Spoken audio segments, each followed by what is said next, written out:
a mass m, that is 50 grams, is dropped on a vertical spring with a spring constant of 500 Newton per meter at a height of 10 cm as shown in figure. The mass sticks to the spring and executes SHM after that. A concave mirror of focal length 12 cm facing the mass is fixed with its principal axis coinciding with the line of motion of the mass, its pole being at a distance of 30 cm from the free end of the spring. Find the length in which the image of the mass oscillates.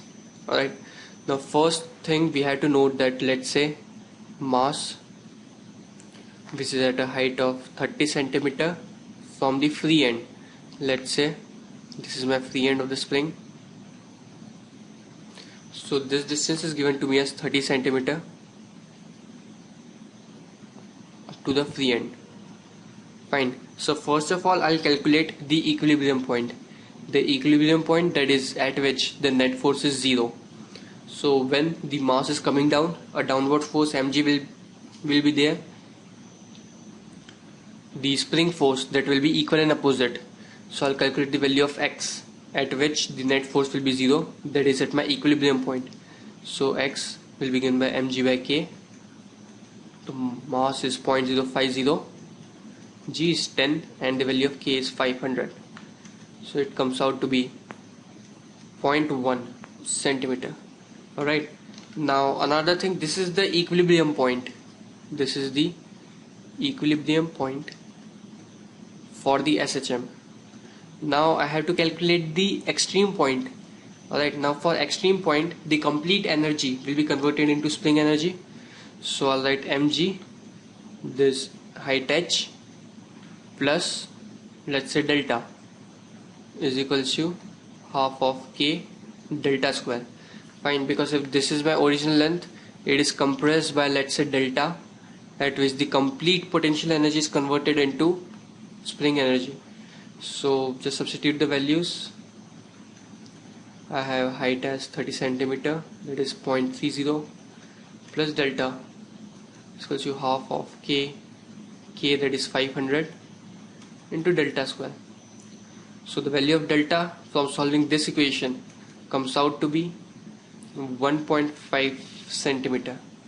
Alright, now let's say that this is my point, equilibrium point, and this is my extreme point. So clearly this distance is 1.4 centimeter, that is the distance between the mean point and the extreme point. So the initial amplitude of the object comes out to be 1.4 centimeter.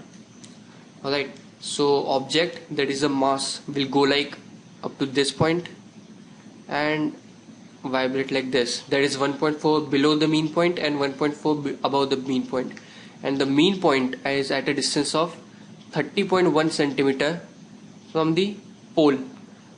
Alright, let's say this is my pole. So this distance is given to me as 30.1, that is the mean distance. Alright, so I'll say that the object distance when it is at position 1 and when it is at position 2 can be written as 30.1 plus 1.4 with a negative sign according to sign convention, and u2 will be 30.1 minus 1.4. This is position, so this is my position 2, this is my position 1, because when it is at position 2 it will be 30.1 plus 1.4.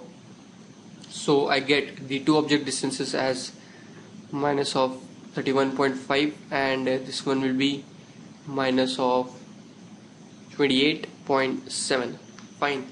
Now what I have to do is just simply use the mirror equation. I know the focal length is given to me as minus of 12 centimeter. Fine. So just substitute these two values one by one. You will get the two image location V1 and V2. This V1 and V2 will come out to be minus of 28.7 centimeter and minus of 20.62 centimeter. Now this minus sign is just showing that it is on the same side, that is on the left hand side of the mirror. So the total length of the vibration will be given by, let's say total length will be given by 28.7 minus 20.62. That comes out to be 1.24 centimeter.